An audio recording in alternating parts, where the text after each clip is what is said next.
ကျွန်တော်က Yangon American International School ရဲ့ Grade 2မှာတက်ရောက်နေတဲ့သမီးလေး Rachel Lin ရဲ့ဘေးကိုလင်းထက်ကြီးဖြစ်ပါတယ်ခင်ဗျာ Grade 2မှာတက်ရောက်နေတဲ့ Rachel Lin ရဲ့မိမိဒေါက်တာသင်းအောင်ဖြစ်ပါတယ်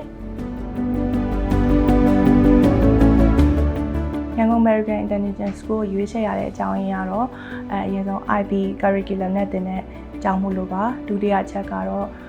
ကလေးတွေကိုတင်ကြားပေးတဲ့ဆရာဆရာမတွေကinternational ကနေပြီးတော့တကယ်ကိုအတွေ့အကြုံရှိတဲ့ဆရာဆရာမတွေကိုခေါ်ထားလို့ဖြစ်ပါတယ်တတိယချက်ကတော့ကလေးတွေအတွက်ကိုဒီစာသင်ခန်းမှာ safe and sound ဖြစ်တော့Yangon American အကြောင်းရွေးချယ်ရခြင်းဖြစ်ပါတယ်ကျွန်တော်တို့ဒီစဉ်းစားသလိုပါပဲကျွန်တော်တို့တမိုးထားတဲ့တသားမီမီလေးတွေကိုပေါ့ safe and sound ဖြစ်တဲ့ environment တွေ safe and sound ဖြစ်တဲ့ classroom တွေsafe and sound ဖြစ်တယ်ဆိုတာပေါ့နော်ဒီကျောင်းသားကျောင်းသူတွေချင်းချင်းမှာတယောက်နဲ့ရိုင်းပင်းတယ်ကူညီတယ်နှွေးထွေးတယ်ချစ်ချစ်ခင်ခင်နေကြတယ်အဲ့ဒီရိုင်းပင်းကူညီနှွေးထွေးတယ်ဆိုတဲ့ဟာမှာကစားချိန်မှာကျောင်းချိန်ပြင်ပတွေမှာပြင်စာသင်တဲ့အချိန်မှာလည်း learning ကအစပေါ့ကျောင်းတယ် full support လုပ်တယ်ကျွန်တော်တို့ဒီကျောင်းရဲ့ infrastructure ဘိုင်းမှာ detailing ဘိုင်းပေါ့နော်လေကားအတက်ဆင်းကအစတောင်ကျိုးအကွေလေးတွေကအစဒီကလေးတွေကိုထိခိုက်တာတရားလေးမဖြစ်ရလေအောင်ဖော်ရီကာထားတယ်သူတေချာ detail လေးစဉ်းစားပြီးပြင်ဆင်ထားတဲ့ campus တွေဖြစ်တာဖြစ်တဲ့ကြောင့်ကျွန်တော်တို့လှုပ်သွားတာပဲဖြစ်ပါဖြစ်ကိုယ်ကလေးကိုဒီကျောင်းပို့ထားလို့ကျွန်တော်တို့စိတ်ချပြီးကျွန်တော်ထားခဲ့နိုင်တယ်ပေါ့ထားခဲ့နိုင်တဲ့ကြောင့်မလို့မိဘတွေလည်းကျောင်းနေရွေးချယ်တဲ့အခါမှာအဲ့ချက်ကလေးတွေကိုထည့်သွင်းစဉ်းစားပါလို့ကျွန်တော်ကတော့ကြံပြုခြင်းနဲ့ကျောင်းဒီ Yangon American International School ကိုလည်းကျွန်တော် recommend ပြုလုပ်ပါတယ်ခင်ဗျာမင်္ဂလာပါအမနာမည်ကမအိဖြူပါ Grade 2က Infinity ရဲ့မေမေပါရှင်ဟုတ်ကဲ့မင်္ဂလာပါကျွန်တော်ကိုအောင်ဖုံးမြင့်မှာ Infinity ရဲ့ဖေဖေပါ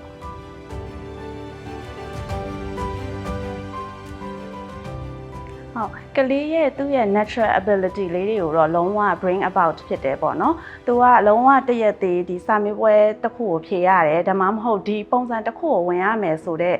system မျိုးမဟုတ်ဘဲနဲ့လေကလေးတယောက်ချင်းစီရဲ့လိုအပ်ချက်နဲ့အညီသူကလိုက်ပြီးတော့လုပ်ပြီးတယ်ဆိုတာမျိုးအရန်သိတာရပေါ့နော်။ဒီအမတို့ရဲ့သမီးလေးဆိုလို့ရှိရင်သူက curious အရန်ဖြစ်တယ် thinking မှာအရန်လုပ်တယ်အရန်ကြီးဒီအပြင်မှာခုံပေါက်ပြီး active ဖြစ်တဲ့ style မျိုးမဟုတ်ဘူး။ဒီသူ့ရဲ့အားသာချက်တွေသူ့ရဲ့ natural abilityလေးတွေနဲ့ပေါ့နော်ကလေးတယောက်ချင်းစီကအဲ့ဒီဟာဒါ American ပညာရေးရဲ့လုံးဝအနှစ်သာရပေါ့အဲ့ဒီဟာလေးကိုလုံးဝဒီ Yangon American School ကလုံးဝကို bring about လုပ်ပေးနိုင်တယ်ပေါ့နော်သူ့ရဲ့ဒီဆရာဆရာမတွေရောဝန်ထမ်းတွေရောအရန်ပြေဝပြီးတော့ဒီပညာရေးပေါ့နော်ပညာရေးရဲ့အနှစ်သာရကိုသူတို့တကယ်နားလည်ပြီးတော့ကလေးတယောက်ချင်းစီကိုတကယ်ပညာရေးအနှစ်သာရကိုပေးနိုင်တယ်ဆိုတာတကယ်အရန်ကိုသိတာပါတယ် Infinity ကဒီကျောင်းကိုတက်ပြီးတဲ့အခါမှာပေါ့လေသူရဲ့ပင်ကိုဗီဇာစဉ်းစားရတာကြိုက်တယ်ပေါ့လေသူမေကွန်းနေအရင်တည်းကလည်းမေးတယ်ဒါပေမဲ့ဒီကျောင်းမှာအခုထားတာဒုတိယနှစ်ရှိသွားပြီပေါ့ဆိုတော့သူမေကွန်းနေနည်းနည်းလေးပို့ပြီးတော့နဲလာတယ်နောက်သူစဉ်းစားတွေးခေါ်တာပို့ပြီးတော့လွတ်လပ်လာတယ်ပေါ့လေအဲ့ဒါလေးကိုမြင်ရတာဒါစိတ်ကျဉ်တတ်မှုလည်းရတာပေါ့အဲဆိုတော့ဒီကျောင်းကဆရာဆရာမတွေနောက်ဒီကျောင်းရဲ့ဒီ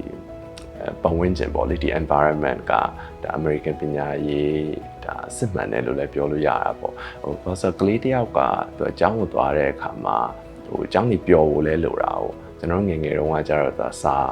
စာလို့သွားသင်ယူခဲ့ရတယ်ဆိုတော့ဒီကိုနဲ့စာနဲ့တက်တက်ဖြစ်တော့သူအကြောင်းသာသွားရတယ်စာရည်တကောင်းနဲ့ထည့်လာရတယ်ပျော်ပျော်ရွှင်ရွှင်နဲ့သူဟာသူ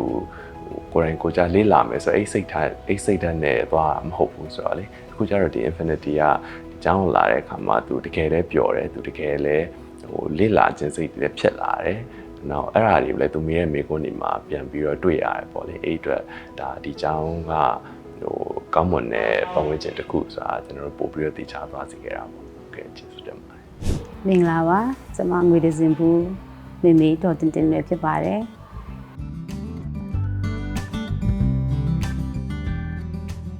ဒီကျောင်းမှာသမီးတက်ရတဲ့တိုးတက်လာတဲ့ကိစ္စကတော့အများကြီးသိသာလာပါတယ် project တွေအယုတ်တွေ science တွေသင်ချာတွေအများကြီးတိုးတက်လာပါတယ်အားနေတဲ့ဘာသာရပ်တွေကိုလည်းအများကြီးသင်ယူလေ့လာစူးစမ်းလာတာကိုလည်းတွေ့ရပါတယ်တချို့မသိတဲ့အကြောင်းအရာတွေကိုလည်းမိဘနဲ့တူတူအတိုင်းပင်ဆွေးနွေးပြောဆိုတတ်လာပါတယ်ရှင်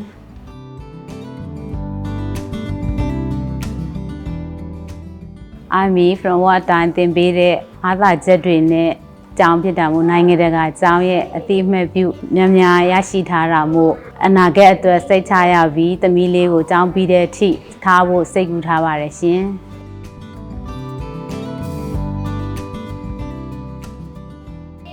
ကလေးကအရင်နဲ့မတူပဲတိတိတတ်တာပြောင်းလဲလာတယ်တယောက်တည်းမဟုတ်ပဲအတင်းဖွဲ့နဲ့ပေါင်းပြီးနေတတ်လာတယ်